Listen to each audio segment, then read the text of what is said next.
예, 안녕하세요. 네, 안녕하세요. 아이고, 날씨가 엄청 추워졌네요. 어제는 이게 어제 눈 왔습니까? 저 어제 한방 눈 왔는데 강주는. 그래가지고 예, 참 어쨌든 좋은 동네예요. 자, 예, 어제 한방 눈 왔어요. 한방 눈. 예. 자, 이제 오늘 그만하시고 이제 부동산 투자 이론 할 거니까 교재 78페이지 한번 펴보세요. 78페이지. 일단은 거기 보니까 뭐로 나오냐면 투자의 위험과 수익이라는 용어가 이렇게 나왔어요. 근데 저는 좀 이상해요. 아니 투자가 뭐냐면요. 우리 낚시하면 이렇게 물에 낚시 이렇게 뭐 미끼 넣어가지고 물에 던져가지고 고기를 잡아 올리면 내가 집어넣은 거에 비해서 뭔가 플러스 알파 돼가지고 올라오는 거죠. 근데 이제 낚시바늘 집어넣는데 그냥 바늘이 그냥 툭 끊어져 버릴 수도 있죠. 예, 그게 이제 투자거든요. 사실은 뭐 투자 개념은 물어보진 않고 그러지만, 근데 사실은 투자는 사실은 요거 보려고 하는 거 아닌가요?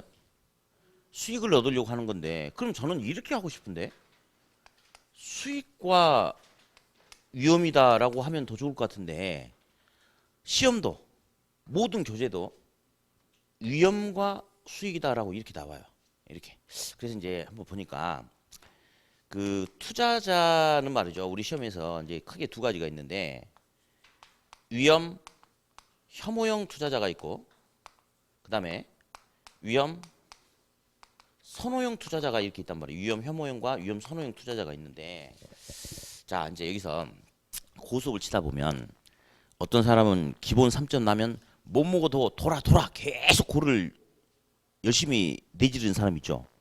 그 사람은 여기서 끝내지 않고 고를 내지르면 고박쓸 위험이 커진다는 것은 알고 있어요. 근데 더 많이 벌기 위해서는 이까짓 거 고박 위험 무릅 쓰겠다 뭐 이런 거 아니겠습니까? 그렇죠?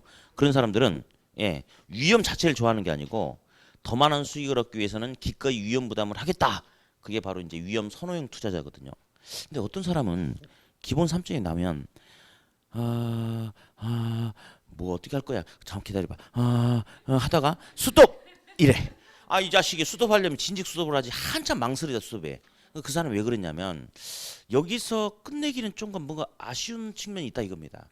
그래서 고를 하고 싶은데 다가오는 게 고를 해가지고 고박쓸 위험은 더 싫은 거야. 그래서 그냥 에이씨 좀 덜 먹고 안전하게 가자.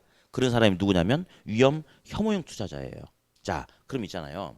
왜 우리 시험 문제도 우리 책도 위험과 수익이라고 나오냐면 인생은 한 방이다 이렇게 하는 게 아니고 안정적인 투자 수익을 얻자라는 전제하에 가요. 그래서 특별한 조건이 없는 한 우리는 위험 어떤 투자자를 전제로 한다. 위험 혐오형 투자자를 전제로 한다. 그래서 많은 수익을 얻기 위해서 어쩌고저쩌고 하는 게 아니고 위험 부담을 줄여가면서 안정적인 수익을 얻자. 이렇게 해서 위험과 수익이다라고 이제 그렇게 접근합니다. 그래서 다시 한번, 자, 우리가 책에 나와 있는 투자 이론은 어떤 투자자를 전제로 하고 있다? 위험 혐오형 투자자를 전제로 하고 있다. 안정적인 투자 수익을 얻고자 한다. 일단 이렇게 감을 좀 잡으시고, 다음 오른쪽 페이지 보니까 79페이지에 이제 위험의 유형과 수익률이 있는데요. 일단 투자의 위험 보니까 동그라미 1번에 사업상 위험에 보니까 기업의 시장 위험, 운영 위험, 위치적 위험이 있는데 시험에 나와도 오답을 안 나와. 그냥 끼워넣기 지문이니까 볼 필요 없어요. 근데 동그라미 2번이 시험에 제법 잘 나옵니다. 금융이 뭐냐면요. 자금융통의 줄임말을 금융이라고 그래요. 자, 금융은 뭐의 줄임말이다? 자금융통. 그러면 보니까 금융적 위험이란 것은 투자 시 남의 돈을 갖다 쓰게 된다면 긍정적인 측면도 물론 있을 수 있죠. 제 주머니에 2억 원이 있거든요. 근데 남의 돈 안 갖다 쓰고 내 돈만 가지고 쓴다면 나는 2억 범위 내에서만 투자 대상을 찍어야 돼. 저기 보니까 3억 5천짜리 수익률이 좋은 것도 있는데 못 사. 근데 자금 융통을 한다면 남의 돈을 빌려다 쓰게 된다면 내 돈 2억에다가 일부 자금을 끌어다 쓴다면 수익률이 높은 투자 대안을 선택할 수 있는 긍정적인 측면도 물론 있을 수 있죠. 근데 이제 문제가 뭐냐면 남의 돈을 갖다 쓰면 대신에 수익률이 높아질 수도 있지만 채무 불이행의 문제가 커질 수도 있을까요? 그게 바로 자금 융통에 따른 위험이다 해서 시험에는 금융적 위험이다. 무슨 위험이다? 금융적 위험이다라고 합니다. 그런데 좀 이따가 이제 2교시 때 또 뭐가 하나 또 나오거든요. 근데 이제 미리 한번 우리 생각해 보게요. 그럼 투자할 때 반드시 남의 돈을 갖다 빌려다 써서 투자를 해야 됩니까? 그건 아닐 수도 있을까요? 그러면 금융적 위험이란 게 있는데 금융적 위험이 전혀 발생하지 않을 수도 있나요? 전혀 발생하지 않을 수도 있죠. 어떻게 하면? 100% 자기 돈만 가지고 투자하면 금융적 위험이 발생하지 않을 수도 있겠죠. 좀 이따 2교시 때 이쪽에다 다시 한번 그게 나올 겁니다. 됐고 일단 한 장을 잠깐 넘길게요. 이제 뭐 동그라미 3번에 법적 위험, 인플레이션 위험이 있는데 이런 걸 가지고 이제 뭐 크게 흔들어 주질 않아요. 예, 됐고 다시 원위치 79페이지.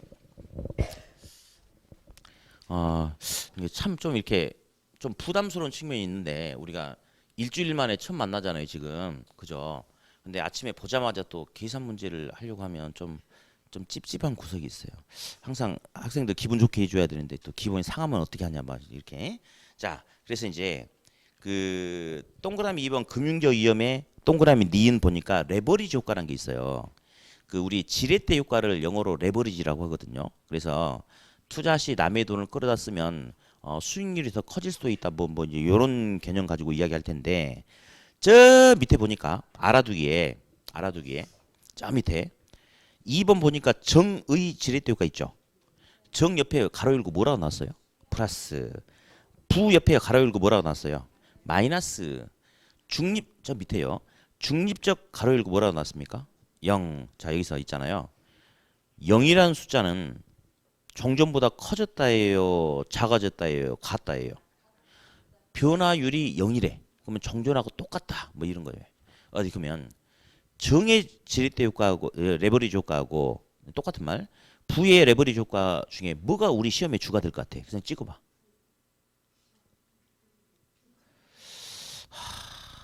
근데 왜 아니 내 뭐라 하는 거 아니에요. 근데 왜 부의 레버리지 효과가 더 중요할 것 같아요?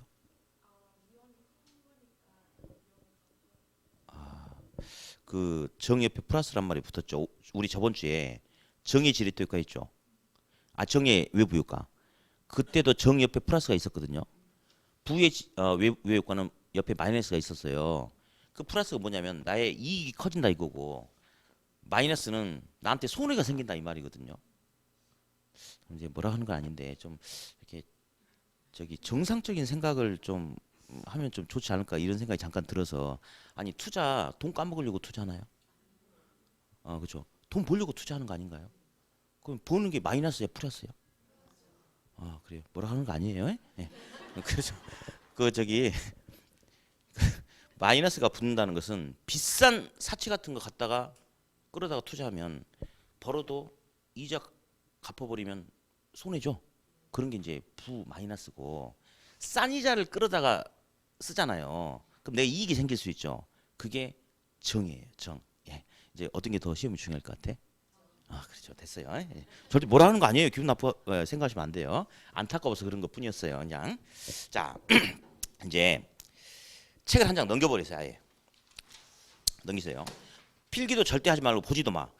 그 이제 계산 문제가 하나 있는데 시험이 되게 중요해요. 근데 우리한테는 아직도 시험 보려면 10달이라는 시간이 남았으니까 지금 공식을 암기라 이게 아니고 한번 가슴으로 느껴봐야 돼. 그래서 한번 볼 거예요. 자, 이 부동산이 있는데 이 부동산 시가 1억짜리 부동산이에요. 근데 이 부동산 사면 이 부동산에서 총 얻을 수 있는 수익이 예를 들어서 1,000만 원이다라고 가정할게요. 네. 그러면 수익률이 몇 프로예요? 10%죠. 1억짜리 주고 사서 1,000만 원을 벌면 수익률이 10%다. 맞는데 투자자가 자기 지분이 4천만 원밖에 없는 거예요. 4천만 원. 그러면 자기 돈만 가지고는 투자할 수 있나요? 없죠. 그렇죠. 없죠. 그래서 부족한 돈은 은행에서 대출을 받겠대. 6천만 원을. 그러면 남한테 돈 빌리면 빌린 돈에 대한 이자 갚아야 되는 거 맞습니까? 그렇죠. 그래서 이자율이 만약에 8%라고 가정을 하자. 자, 그러면 있잖아요. 남들이 보면 저거 1억짜리 부동산인데 사면 1,000만 원의 수익이 예상되네. 예상되는 수익률이 10%네. 라고 남들은 그렇게만 봐. 남들은. 근데 우리가 배우는 투자 이론은 다른 사람이 보는 눈으로 판단하는 게 아니고 투자자 본인의 눈으로 보는 거예요. 그러면 일단 10% 맞죠? 맞긴 맞는데 투자자가 봤을 때는 수익률이 10%다 여기서 끝내면 안 돼. 투자자가 진짜 원하는 걸 뭐냐 이겁니다. 자 보세요. 만약에 몽땅 투자자가 자기 돈만 가지고 투자했다면 이 수익 다 자기 거예요. 근데 일부 돈 빌렸죠. 그러면 전체 수익 중에서 일정 부분은 은행에 이자로 갚아줘야 되겠습니까? 그러면 투자자가 진짜 본인이 챙겨갈 수 있는 것은 전체가 아니고 이만큼만 챙겨가는 거죠. 그러면 남들은 남들 말이죠.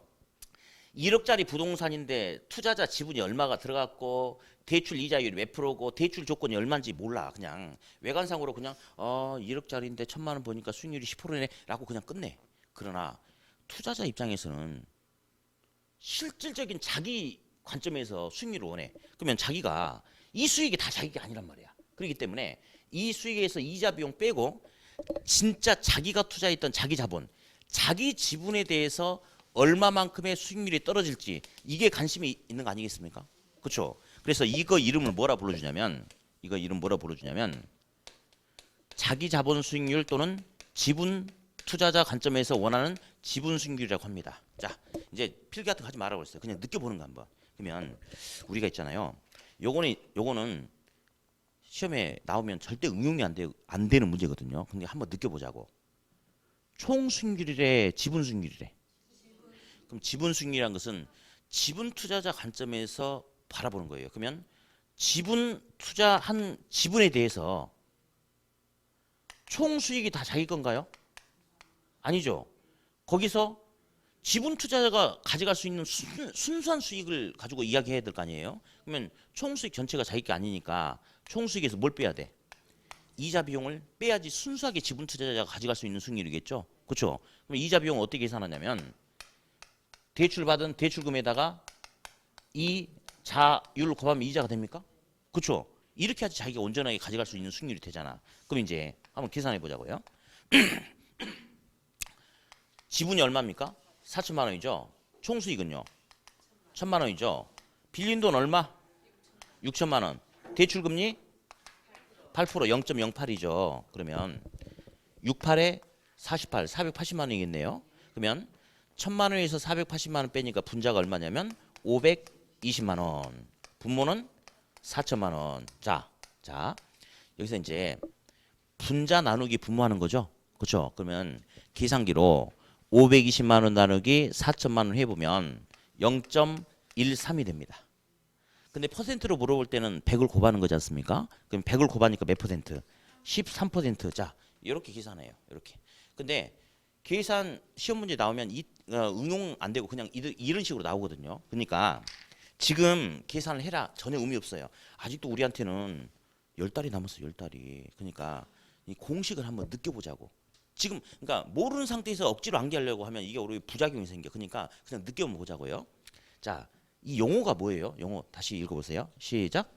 지분 수익률. 그러면 지분 수익률은 지분에 대해서 지분 투자자가 순수하게 가져갈 수 있는 수익의 비율을 이야기하는 거야. 그러면 순수하게 가져갈 수 있는 수익이란 것은 전체 총 수익을 말하는 게 아니죠.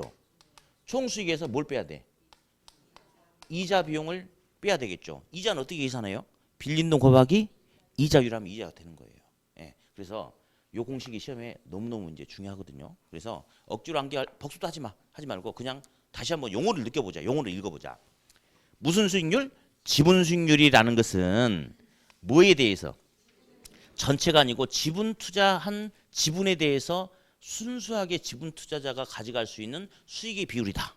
순수하게 지분 투자자가 가져갈 수 있는 수익이란 것은 총 수익 전체가 아니고 총 수익에서 뭘 뺀다?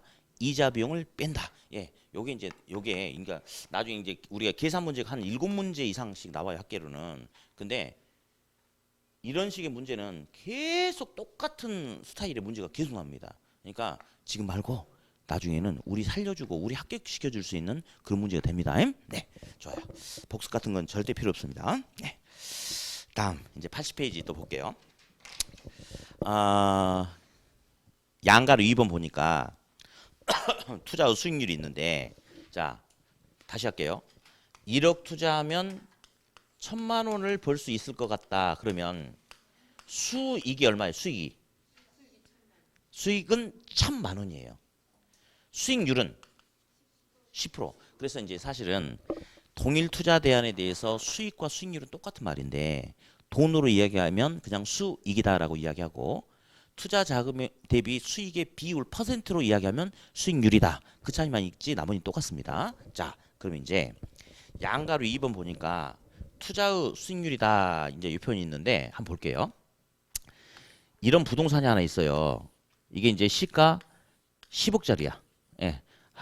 우리 학원 옆에 보니까 상가를 분양하는데 분양 가격이 10억이래요. 그래서 이제 갑돌이가 이 분양 회사 가봤어요. 그래서 이거 투자하면 1년 동안 이 부동산에서 얼마만큼 벌 수 있습니까 했더니 1억 원의 수익이 가능하대. 몇 프로?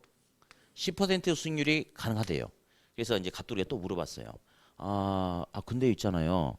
만약에 상가를 샀다고 공실이 생기면 수익이 이만큼 안 나올 수도 있잖아요. 했더니 분양회사에서 걱정 말래. 우리 상가 분양 받으면 3년간은 공실이 발생하더라도 무조건 확정 수익률을 지급해 주겠대. 예, 그러면 수익률이 10% 맞죠? 갑돌이가 물어보니까 10%였거든요. 근데 을돌이가 가서 상담해도 역시 똑같은 결과가 제시되겠죠? 그렇죠? 그러면 20%는 이 부동산 내부에서 예측되는 기대해 볼 수 있는 수익률이다 해서 기대 수익률 또는 내부 수익률이다라고 이렇게 불러줍니다. 무슨 수익률이요? 기대 수익률은 이제 주관적, 객관적이라는 소리가 나와야 돼. 자, 이건 주관적이에요, 객관적이에요. 지금 이런 조건이라면 누가 가서 상담 받아도 예상되는 수익률이 10%지 않습니까? 그러니까 주관적, 객관적. 객관적 수익률이죠? 그렇죠? 예. 자, 이제 요걸 한번 가볼게요. 투자자가 투자하기 위해서 최소한의 요구치가 있어요. 최소 요구치. 예. 이제 앞에 이제 두 학생이 계시는데 제가 이제 부산에서 과수원을 해요. 그래서 이제 이번 주 주말에 일손이 좀 부족한 거야. 그래서 우리 과수원에서 5시간 좀 일 좀 해줄 수 있냐 했더니 두 학생이 그런 거예요. 어차피 우리는 공부도 못하고 학원 나와야 머릿속에 들어온 것도 없고 돈이나 벌러 갈래요. 이제 이렇게 하는 거야. 이렇게. 그래서 일해주기로 했거든요. 근데 노동 시간은 딱 5시간이야. 그럼 이제 저한테 뭐 물어보고 싶은 게 있겠죠. 얼마 줄 거냐고. 라고 제가 대답하기 전에 첫 번째 학생은 내가 그래도 대학원도 나오고 박사학위도 있고 그러니까 나는 하루에 적어도 10만 원 정도는 줘야지 하겠다라고 자기 나름대로 목표치를 세울 수 있죠. 그렇죠? 두 번째 학생은 아이고 나는 뭐 그냥 뭐 한 3만 원만 줘도 할래라고 할 수도 있겠죠. 왜? 사람은 주관적이다. 기억나요? 사람은 주관적이다. 예. 그러면 사람마다 자기가 원하는 요구치는 다를 수 있죠. 이 사람은 10만 원, 이 사람은 3만 원. 이렇게 했는데 제가 하루 일단 5만 원 줄게라고 한다면 이 학생은 하겠어, 안 하겠어? 안 하죠. 자기가 원하는 요구치는 10만 원인데 5만 원밖에 안 주니까. 이 학생은 자기가 원하는 요구치가 3만 원이었죠. 근데 5만 원 준다고 하면 하겠어, 안 하겠어? 하죠. 이제 그 이야기 할 거예요. 그거. 자, 이제 어떤 용어가 나오냐면 요구 수익률이라는 용어가 나와요. 요구 수익률. 일단 먼저 써볼게요. 요구 수익률은 무위험률의 위험 보상률, 위험 할증률로 구성된다라고 이렇게 이야기를 하는데 일단 있잖아요. 제가 설명은 나중에 해줄 테니까 먼저 읽으세요. 얘는 얘 더하기 시작. 요구 수익률은 무위험률 더하기 위험 할증률. 한 번만 더요. 시작. 요구 수익률은 무위험률 더하기 위험 할증률. 자, 이제 가볼게요. 요 투자 대상에 대해서 10억짜리 부동산에 대해서 갑돌이한테 제가 물어봤어요. 야, 갑돌아. 너 이 부동산에 투자하기 위한 너의 요구 수익률이 얼마냐 했더니 갑돌이가 저는 8%입니다 라고 이야기하는 거예요. 그래서 제가 물어봤어요. 아, 그래? 도대체 어떤 근거로 너는 8%라고 이야기를 하니 했더니 갑돌이가 그런 거예요. 제가 10억을 주고 이 부동산을 사지 않고 은행에만 놓는다 하더라도 시간만 흘러가도 위험이 없는 상태에서 은행에서 최소한 3% 이자 수익률을 주더라. 그러니까 3%는 일단 받아야 된다. 알았다. 플러스 그다음 뭐냐 했더니 말 그대로 은행은 시간만 흘러가면 위험이 없는 상태에서 3% 이자 수익률을 주는데 부동산에 투자하면 뭐가 존재할 수 있어요? 위험이란 게 존재할 수 있기 때문에 그 위험에 대한 할증 보상률로 나는 5%를 더 받아야지 투자를 하겠다라고 이렇게 이야기를 한대. 다시 그래서 요구 수익률은 뭐에 대한 대가? 시간에 대한 대가인 무위험률과 또 위험에 대한 대가인 위험 할증률로 구성된다라고 일단 했어요. 그리고 최근래 몇 년간은 사실은 이제 그 질문이 안 나왔는데 전에는 서비스 문제가 되게 많이 나왔거든요. 뭐가 나왔냐면 위험이 클수록 투자자는 요구 수익률을 높인다 낮춘다. 그 위험할수록 더 많이 달라고 하는 거 아닌가요? 그렇죠? 근데 시험에 그냥 합격시켜 주려고 위험이 클수록 투자자는 요구 수익률을 낮춘다. 말 안 되죠. 근데 그 질문이 사실은 좀 많이 나왔는데 최근래만 좀 안 나왔는데 앞으로도 나올 수 있어요. 네. 자, 그래서 일단은 요구 수익률이라는 소리를 해봤고, 자, 잠깐만.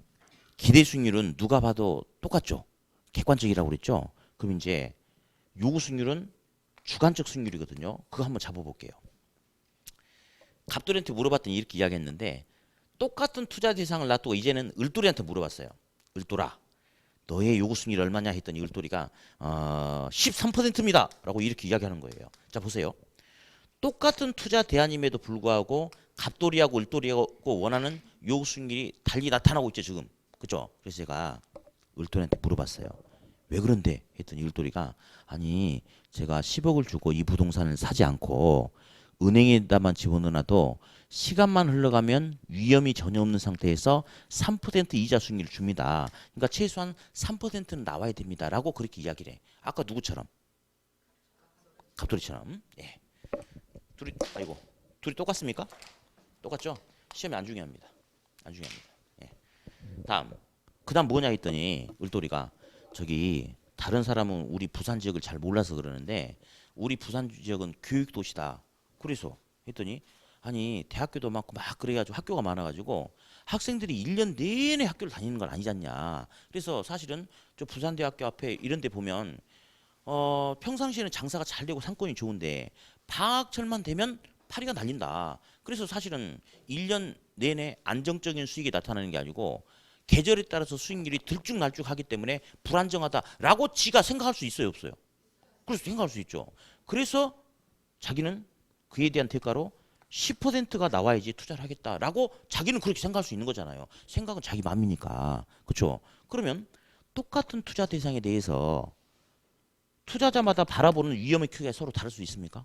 그렇죠? 그러니까 요구 수익률로 달라질 수 있다 이겁니다. 그래서 요구 수익률은 투자자마다 달라질 수 있죠. 그러니까 주관적, 객관적. 주관적이다. 사람이 하는 것은 주관적이다. 예. 그 다음 주 정도에는 또 뭐가 나오냐면 동일하게 분석된 개발 사업의 타당성 분석 결과에 대해서 개발업자마다 이를 채택할 수도 있고 이를 기각할 수도 있다. 개발업자도 사람이죠. 사람이 하는 건 뭐라고 그랬죠? 주관적이라고 그랬죠. 그 이유가 뭐냐? 개발업자마다 원하는 요구 수익률이 동일하기 때문에 달리 나타나기 때문에 다르기 때문에 그래서 무조건 앞으로 사람 나오잖아요. 투자자든 감정평가사든 개발업자든 다 사람이죠. 사람 나오면 무조건 주관적 객관적. 사람은 주관적이다. 예, 그렇게 딱 알고 있으면 돼요. 자, 그래서 일단은 요구 수익률과 내부 수익률과의 관계를 이제 한번 살펴봤고 다음 일단 이거 한번 하세요. 단기 불균형 장기 균형 시작. 단기 불균형 장기 균형. 자, 이제 우리 학계론에 이제 이런 게 되게 많이 나오거든요. 되게 많이 나오는데 이제 하나하나 상황을 가지고 우리가 따져볼 필요 없어요. 일단 먼저 자국합니다. 단기는 뭔가 어긋날 수 있는 틀어지는 상황이래. 불균형이래. 장기는 뭔가 틀어진 상황을 원래 이상적인 상태로 되돌릴 수 있는 충분한 시간이 주어진 상태래. 그래서 다시 한번 단기 불균형, 장기 균형 시작. 그래서 이런 게 되게 많은데 가치 가격이란 게 있어요. 우리 다다음 주에 이제 살짝 한번 볼 거거든요.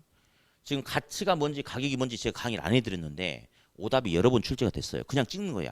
찍는 거예요. 가치와 가격은 그 불균형을 괴리된다, 왜곡된다라고 합니다. 가치와 가격은 장기적으로 괴리, 왜곡 현상이 나타난다. OX. 아니 이해하라가 아니고 그냥 찍으라고요. 찍으라고. 다시 단기 불균형, 장기 균형 시작. 단기 불균형, 장기 균형. 자, 다시 가치와 가격이 뭔지 몰라. 그냥 찍는 거예요. 가치와 가격은 장기적으로 왜곡 현상이 나타난다. 아니, 그러니까 이제 다시 저기 단기는 뭔가 틀어지고 문제가 있고 어긋나는 상황이래요. 예, 불균형이야. 불균형이 왜곡된다, 괴리된다라고 표현하거든요. 장기는 이제 뭔가 틀어진 게 원상태로 돼가지고 균형 상태, 이상적인 상태가 된대요. 그래서 단기는 무조건 어디서나 불균형이고 장기는 이상적인 상태 균형이거든요. 제가 뭐라고 했냐면 가치와 가격은 장기 상황에서 괴리되고 왜곡되는 현상이 나타난다. 맞아, 틀려? 틀렸죠. 장기는 이상적인 상태니까. 그죠? 그리고 요 지문도 여러 번 나왔고 또 이 지문도 여러 번 나왔네. 가치와 가격은 단기적으로 균형 상태를 이루게 된다. 이거 틀렸죠. 그래서 무조건 단기 불균형, 장기 균형 이렇게 찍어야 돼요. 자, 다음 이제 우리 책도 보지 마. 책 오른쪽 그 페이지 중간 정도에 뭐가 있는데 아니 그대로 보시면 안 돼. 이거는 책이기 때문에 제가 그렇게 그냥 원고를 넘겨서 그렇게 나온 거고. 자, 이제 볼게요. 이런 게 있어요. 기대 수익률과 요구 수익률이란 말이 있거든요. 그래서 예를 들어서 10억을 투자하는데 2억 원의 수익이 예상된다. 예상되는 기대 수익률은 20% 맞습니까? 맞죠? 10억 투자해서 2억 예상되니까. 근데 투자자가 원하는 최소한의 수익률은 투자자는 나는 10% 이상만 나오면 투자할 거야 라고 10%래. 그럼 얘가 더 크죠? 투자자가 좋아하겠어요? 싫어하겠어요? 좋아하겠죠. 그러면 투자자의 수요가 증가하겠어? 감소하겠어? 이 부동산에 대해서. 수요가 증가하죠. 수요가 증가하면 이 부동산의 가격은 시장 가격은 상승하죠. 그러면 이 부동산의 기대 수익률은 커지겠어? 작아지겠어? 작아집니다. 잘 보세요. 이제 여기서 이제 우리가 배우는 투자 이론은 부동산을 사버렸다가 아니고 산다 면이에요.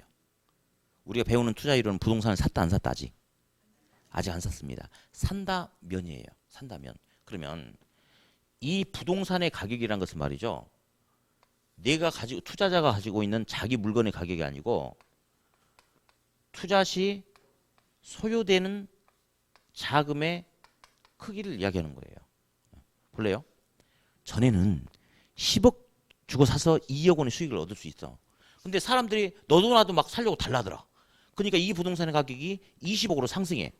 내가 가지고 있는 내 물건의 가격이 20억으로 상승하면 좋아요. 그죠? 근데 이게 무슨 의미냐면 전에는 10억 주고 사면 2억 원의 수익을 얻을 수 있었는데 지금은 가격이 많이 올라서 20억 주고 사야지 2억 원 얻을 수 있대. 그러면 수익률이 몇 프로예요? 10%죠. 이 말이거든요. 자, 근데 있잖아요. 앞으로 이런 강의는 없습니다. 우리 이제 시험을 보면 우린 찍기 시험이잖아요. 찍기. 그러면 한 문제당 지문이 5개 나오죠. 그죠? 근데 우리 그 나중에 이제 모의고사 보면 이 시험지가 나와요. 시험지가 이렇게. 근데 우리 시험은 학계로는 6페이지. 많아봐야 6페이지 반도 제대로 안 되는 6페이지 반이거든요. 그러면 지문 한 문제당 지문이 5개가 있는데 이제 이런 게 있어요. 가장 일반적인 것은 지문이 한 줄에서 끝나는 든지 아니면 한 줄 반에서 끝나는 게 가장 비중이 사실 많아. 2줄?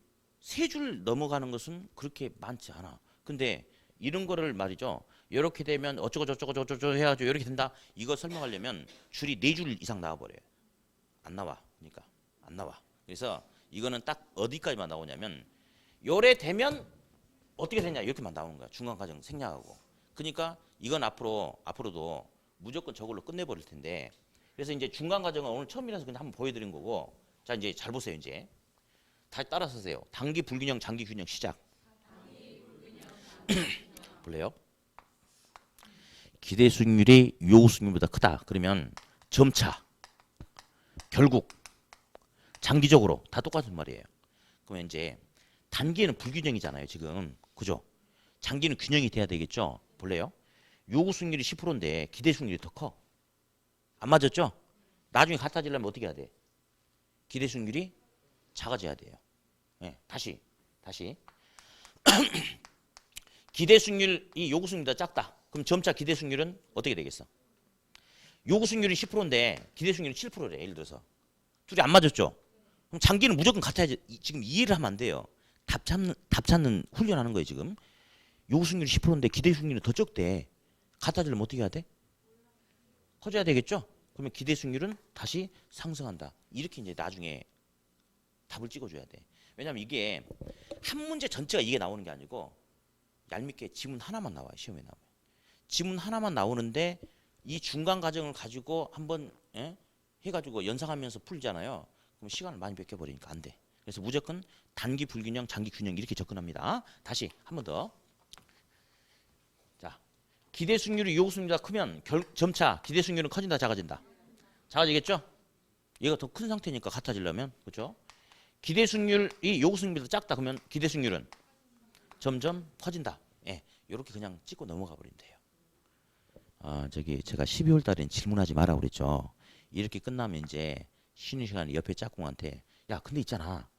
저기 기대 수익률이 예를 들어서 15%고 요구 수익률이 10%인데 둘이 같아지려면 일단 기대 수익률이 작아지면 같아질 수도 있는데 아니 요구 수익률이 커지면 또 같아질 수도 있는 거 아니냐. 그런 거 절대 시험에 안 나옵니다. 왜냐하면 요구 수익률이 뭐냐면 투자자가 기준 삼는 기준 수익률이거든요. 기준이 움직여야 안 움직여요. 기준이 움직이는 거 아니거든요. 그러니까 요구 수익률 기준 잡아놓고 기대 수익률이 더 크면 기대 수익률이 작아져야지 같아지는 거고 요구 수익률 기준 잡아놓고 기대 수익률이 저 작은 상태면 다시 커져야지 같아지는 거거든요. 그러니까 그러니까 12월 달까지는 절대 질문도 하지 말고 옆에 짝꿍들하고 수업에 대해서 서로 토론하면 돼한대. 똑같은 거만한 사람들이야. 도움이 서로 안 돼. 그러니까 그냥 듣고 흘려버리면 돼. 듣고 흘려버리면. 그래서 이건 나중에 문제 풀이면 아무것도 아니니까 다시 또 읽어. 단기 불균형, 장기 균형 시작. 단기 불균형, 장기 균형 이렇게만 그냥 읽어놓으면 되겠습니다. 네. 다음. 이제 82페이지. 거기 보니까 이제 포트폴리오 분산 투자를 포트폴리오라고 그래요. 분산 투자. 예. 그래서 이제 이 포트폴리오에 대한 개념 한번 볼까요? 분산 투자 포트폴리오. 포트폴리오의 목적이 뭐냐면요. 목적이 이거예요. 투자자는 투자를 통해서 10%의 수익률을 달성하고 싶대요. 더 벌면 좋겠지만 그냥 안정적인 10%의 수익률을 원해. 근데 A란 투자 대상 하나에다만 투자해 버린다면 자기가 원했던 수익률보다 더 많이 나와버릴 수도 있고 더 조금 나와버릴 수도 있으니까 불안하대. 그래서 A도 B도 C도 D도 여러 개 나눠서 투자해서 당초 자기가 계획했던 10%를 기준으로 A에서는 3% 까먹고 B에서는 1% 더 벌고 C는 1% 까먹고 D에서는 3% 더 벌고 이런 식으로 하다 보면 여러 군데 나눠 투자하다 보면 어디서 까먹는 것은 다른 것에서 메꾸고 이런 식으로 하다 보면 자기가 당초 계획했던 10% 목표 수익률에서 크게 편차가 벌어지지 않을 수 있겠죠. 이런 게 바로 포트폴리오 목적입니다. 그래서 포트폴리오의 가장 큰 목적은 위험을 감소시키는 게 포트폴리오의 가장 큰 목적이에요. 포트폴리오 목적은 뭐라고요? 위험을 감소시키고자 하는 게 주된 목적이다. 다시 오른쪽 페이지 보니까 중간에 그림 바로 밑에 동그라미 기억과 니은이 있어요. 동그라미 기억이 뭐라 나왔어요? 체계적인 위험, 동그라미 니은, 비체계적인 위험. 자, 저기 체계적인 위험은 투자자 개인이 어찌할 수 없는, 막아낼 수 없는 위험이에요. 전쟁이 터진다. 어저께 보니까 미국에서 기준금리 올렸다더라 0.25%. 그러면 우리나라도 이제 조만간 올리겠죠. 물론 이제 뭐 어떤 내년 총선도 있고 하니까 그 상황 봐서 이제 하겠지만 천재지변이 생긴다 이런 것들 이런 거는 개인의 힘으로 막아낼 수 있어요 없어요? 없죠. 그런 것을 제거할 수 없는 체계적 위험이라고 그래요. 뭐라 한다? 체계적 위험. 다음 비체계적 위험은 내가 성질이 지랄 같아가지고 우리 직원들이 자꾸 퇴사를 해가지고 자꾸 직원들이 왔다 갔다 이런다. 내가 경영을 잘못해가지고 영업 경비가 들쭉날쭉하더라. 이런 것은 얼마든지 합리적인 경영을 통해서 제거할 수 있어요 없어요? 있죠. 이런 것은 제거 가능한 비체계적인 위험이다라고 이야기합니다. 그래서 일단 체계적인 위험은 제거할 수 있다 없다? 없다. 비체계적인 위험은 제거할 수 있다. 이제 그림 하나 보세요. 그림. 자, 그림 잘 보세요. 이제 분산 투자 자산 구성을 2개 할 것이냐, 3개 할 것이냐, 4개 할 것이냐. 분산 투자를 다양하게 하면 할수록 투자의 수반되는 총 위험이 점점 이렇게 줄어든대요. 근데 아무리 분산 투자를 다양하게 한다 하더라도 빨간색 밑으로는 위험이 감소하지 않는다라고 가정을 합시다. 예. 그랬을 때 분산 투자를 n개만큼 분산 투자 조합을 했대. 그러면 투자의 수반되는 토탈 위험이 이만큼이에요. 네. 총 위험이 이만큼이에요. 근데 분산 투자를 만약에 m개만큼 더 많이 구성을 했대. 그럼 총 위험이 더 작아지죠. 그죠? 그런데 아무리 분산 투자를 다양하게 한다 하더라도 이 빨간색 아래에 있는 이 위험의 크기는 변함이 있어요, 없어요? 없죠. 제거가 안 된다 이거죠. 무슨 위험일까요? 예. 제거 가능하지 않은 불가능한 체계적 위험이라고 해요. 무슨 위험? 체계적인 위험.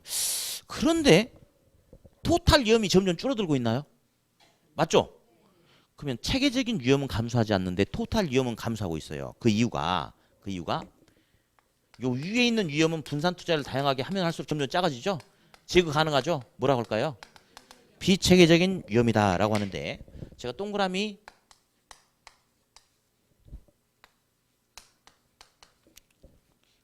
다 나오겠지만 어디가 시험에 더 중요할 것 같아요? 2번하고 어떻게 알았어?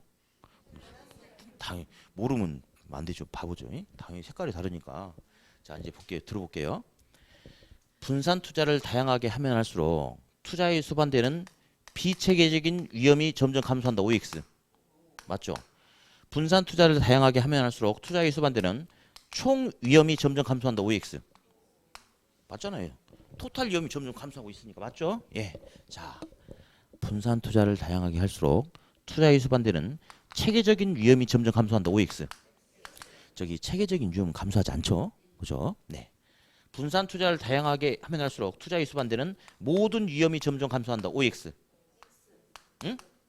이거 틀려. 저기 총 위험과 모든 위험이 다른 말이에요. 자, 볼래요?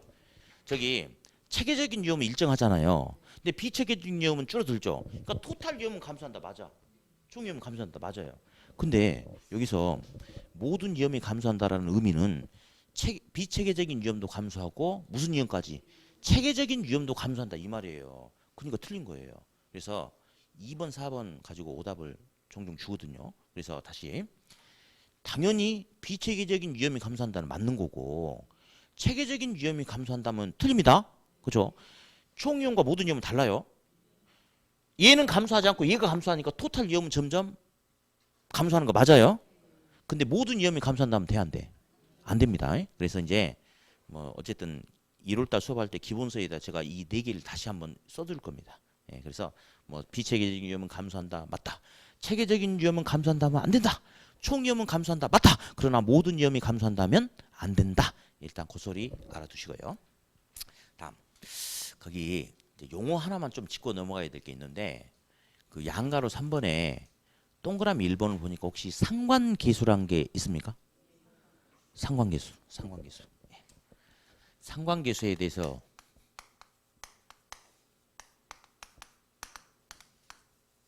배우겠습니다. 예. 상관계수. 뭔가 연관성을 나타내는 거예요. 연관성. 관련성. 자, 이제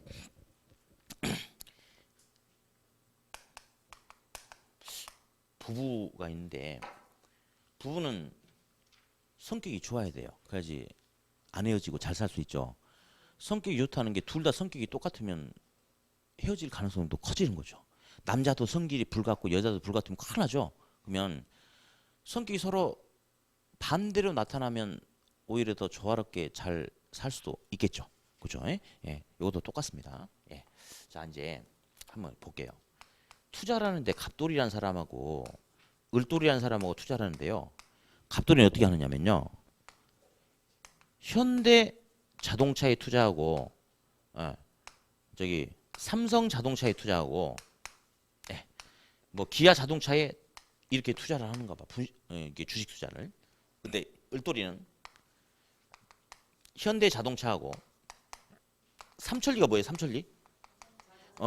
삼천리 자전거 이렇게 투자한대. 자, 갑돌이하고 을돌이하고 누가 분산 투자를 안 하고 있는 거죠?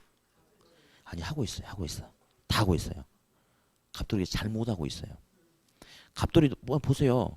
현대차, 삼성차, 기아차는 주가 변동이 달라요. 배당 수익도 달라요. 그러니까 서로 다른 회사니까 분산 투자를 하고 있는데 잘 못 하고 있어요. 왜냐? 아까 제가 분산 투자는 여기저기 이렇게 투자해가지고 까먹으면 딴 데서 메꾸고 뭐 이렇게 해서 자기가 원래 계획했던 수익률을 가져가려는데 목적이 있다고 그랬잖아요. 근데 전부 다 동일 업종이죠. 중동에서 전쟁이 터져가지고 국제 유가가 배럴당 더블로 인상돼봐. 그러면 휘발유가 폭등해버리죠. 그러면 얘도 수익률 줄죠. 얘도 줄죠. 얘도 줄어. 물론 정도의 차이는 있겠지만 그런 사건이 생기면 수익률이 다 줄어버려요. 다시 기름값이 하락했다. 그러면 자동차 잘 팔릴 수 있겠죠. 그러면 얘도 오르고 얘도 오르고 얘도 오르고 정도의 차이는 있겠지만 이건 아닌 것 같아. 예. 아니 분산 투자는 보험 드는 건데 여기저기 나눠 투자해가지고 여기서 까먹으면 딴 데서 벌어서 메꾸고 이렇게 보험 들려고 하는 건데 안정적으로 하려고 하는데 이건 복골 복이지 않습니까? 그래서 얘는 분산 투자를 하고 있는데 잘못하고 있어. 이거는 서로 수익률의 변동이 유사해요, 달리 나타나요? 유사하죠? 그런 거를 갖다가 상관성이 높다, 상관계수가 높다라고 이렇게 이야기를 해. 그러면 분산 투자 위험 감소 효과는 작아지겠죠? 그렇죠? 다음. 현대 자동차, 삼천리 자전거, 중동에서 전쟁 터져가지고 기름값 많이 올랐다. 그러면 얘는 수익률이 줄겠죠. 반면에 얘는 반대로 수익률이 커질 수 있겠습니까? 예. 우리나라에서 석유가 터진 거야. 그럼 기름값이 완전히 엄청 싸대. 그러면 잘 팔리겠죠? 그러면 수익률이 반대로 줄어들 수 있겠습니까? 이런 놈들은 수익률의 변동이 서로 유사합니까? 달리 나타납니까? 달리 나타나죠. 반대로. 그렇죠? 그래서 이런 경우는 상관계수가 낮다. 그러면 이런 조합이 분산 투자 효과가 더 커진다라고 나중에 정리하는 게 있어. 그래서 이제 상관계수란 용어에 대한 감만 좀 잡으면 돼요. 예, 상관계수가 대충 무슨 말인지 알아들으셨죠? 그렇죠. 책을 한 장을 더 넘기세요. 이제 84페이지에 그 그림 하나 이제 그려드리고 이제 1교시는 일단 정리를 할 텐데 저번 주에 제가 고수업 치는 거 배워갖고 오라고 그랬는데 안 했어요? 배워왔어요? 고수업 못 치신 분 손들어. 공부도 못하고 고수업도 못 치고 뭘 잘해요 그러면? 잘하는 게 없어요? 아 그럼 어쩔 수 없네. 자 이제 여기 볼게요. 위로 올라갈수록 수익률이 점점 커진다. 오른쪽으로 갈수록 위험이 점점 커진다라고 이렇게 할게요. 예, 이렇게. 자 그러면 이제 세 명이서 고도업을 치는데 여기가 0이야 0. 이 0의 의미는 없다. 예, 뭐가 없냐? 세 명이서 고도업을 치는데 한 사람이 기본 3점이 났어요. 근데 그 사람이 수독 해버리면 없대. 뭐가 없냐면 추가적인 위험 부담이 없대. 그죠? 대신에 기본 3점에서 추가적인 수익도 없대. 그죠? 그게 0이거든요. 원점. 예. 그런데 이 사람이 에라이씨 모르겠다. 원고 이렇게 한 거예요. 그러면 아까보다 고박슬 위험이 커진 거 맞습니까? 위험이 커졌죠. 그렇죠? 근데 위험과 수익은 비례하는 거예요. 아무 보상 대가 없이 위험 부담만 하겠다. 이건 있을 수가 없는 일 아니겠습니까? 그러면 위험을 떠안는다는 것은 뭔가 대가가 있을 거야. 그래서 너 왜 그랬냐 했더니 아니 원고하면 기본 일정 깔아주잖냐. 거기다가 바닥에 그 똥강 이렇게 먹고 어쩌고저쩌고 하면 현재 상태보다 최대 5점을 볼 수 있을 것 같다. 그래서 그냥 한번 내질러 봤다. 그렇게 할 수 있겠죠. 네. 근데 또 다시 에라 모르겠다 한번 더 돌아. 투고 또 할 수 있죠. 그렇죠? 아까보다 위험 부담이 더 커졌습니까? 그렇죠? 왜 그러냐 했더니 투고라면 또 1점을 더해준대. 예. 게다가 뭐 먹으면 광박까지 때릴 수 있대. 그래서 투고를 통해서 최고 나는 예를 들어서 20점까지 볼 수 있을 것 같다. 그래서 투고를 하겠대. 다음 쓰리고를 또 할 수 있죠. 그럼 쓰리고 하면 위험 부담이 훨씬 더 커졌죠. 그러니까 여기는 짜실하게 기본 점수 1.1점 더해주다가 쓰리고 하면 갑자기 2배를 주는 거죠. 이해 안 되신 분들은 자기 팔자니까 알아서 하시고 나 몰라요. 야, 아니 여지껏 고스톱도 못 치고 그러면 어떻게 해. 자, 그럼 쓰리고를 하면 위험이 극대화되는 거죠. 그러니까 1.1점 이렇게 더해주는 게 아니고 더블로 주겠다 이거지. 그래서 항상 위험에는 뭐가 따라? 보상인 수익이 따른 거예요. 그래서 이런 것을 연결한 것을 효율적 전선 또는 효율적 프론티어라고 이야기하면서 딱 두 가지만 보면 돼요. 하나는 효율적 프론티어의 의미가 뭐냐? 정의가 뭐냐? 왜 오른쪽 위로 올라가느냐? 우상향하는 형태일 때냐? 자, 두 가지를 볼 텐데 먼저 효율적 전선의 정의가 뭐냐? 자, 여러분 요 점이 뭐냐면요. 원고란 위험 부담을 통해서 이만큼 수익을 얻는데 근데 시험에는 최고냐 최저냐 그거 가지고 물어봐. 어디? 요 점의 의미는 원고를 통해서 얻을 수 있는 최고죠. 그러니까 원고를 통해서 2점도 얻을 수 있고 3점도 4점도 5점도 얻을 수 있는데 이 상황에서는 이 원고를 통해서 얻을 수 있는 최고 수익이죠. 예, 그렇습니다. 동일한 위험을 통해서 얻을 수 있는 최고의 수익을 연결한 곡선이다. 자, 이거 시험에 오답 나올 수 있겠죠? 어디서 나올 것 같아? 그렇지. 최저 또는 최소란 말을 줄 수 있겠죠? 예, 그렇죠. 그래서 나중에 그 효율적 프론티어는 동일한 위험에서 얻을 수 있는 뭐의 수익? 최고의 수익이다. 이제 나중에 기본서이다. 그거 체크할 거예요. 나중에. 예, 다음. 효율적 프론티어가 우상향하죠. 왜 그런지 볼게요. 오늘 고스톱 치는데 돈을 너무 많이 잃은 거야 지금까지. 드디어 한 번 먹었어. 드디어. 근데 원고를 통해서 5점을 볼 수 있대. 근데 지금 잃은 돈이 너무 많아. 5점 가지고 양이 안 차. 더 벌고 싶어. 더 많은 돈을 벌고 싶어. 근데 원고에서는 됩니까 안 됩니까? 안 되죠. 원고를 통해서 얻을 수 있는 최고의 수익이 5점밖에 안 되니까 더 많이 벌려면 원고 가지고 안 될 텐데 어떻게 해야 돼요? 투고 쓰리고 이렇게 가야 됩니까? 그렇죠. 그러면 결국은 효율적 프론티어가 우상향한다는 것은 말이죠. 너도 커지면 나도 커진다 이거거든요.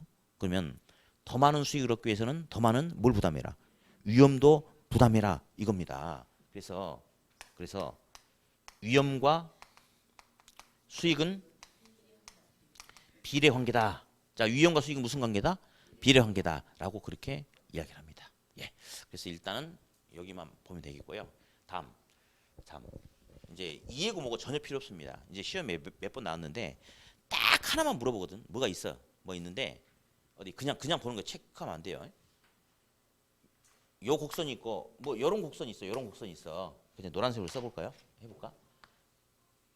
요런 곡선이 있어.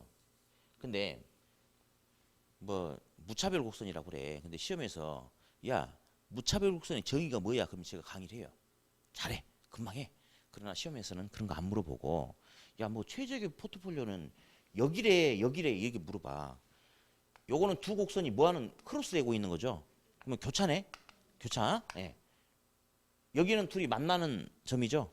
접점이죠. 그래서 딱 무조건 이것만 나오거든요. 그러니까 뭐가 뭔지 몰라도 괜찮아 지금. 그러니까 읽으면 돼요. 예, 어떻게 읽냐? 교차점 X 접점 O 그냥 뭔 말인지 몰라 좋으니까 그냥 하자고. 그러니까 지금 막 이렇게 소리 내서 읽어보면 나중에 제가 한번 강의를 제대로 해줄 거 아니에요. 금방 기억나 버려요. 어차피 이것만 가고 모르거든. 그러니까 다른 소리 하지 말고 자 교차점 X 접점 O예요. 뭐가 뭔지 몰라 지금. 자 시작. 교차점 X 접점 O. 다시 한번 시작. 교차점 X 접점 O. 뭐가? 그건 모르겠어 나도. 뭐가 그런지 모르겠어요. 그냥 한번 읽어본 거예요. 네. 자 그럼 이제 잠깐 쉬었다가 85페이지 화폐의 시간같이 한번 다뤄보도록 할게요. 예, 쉬었다 하겠습니다.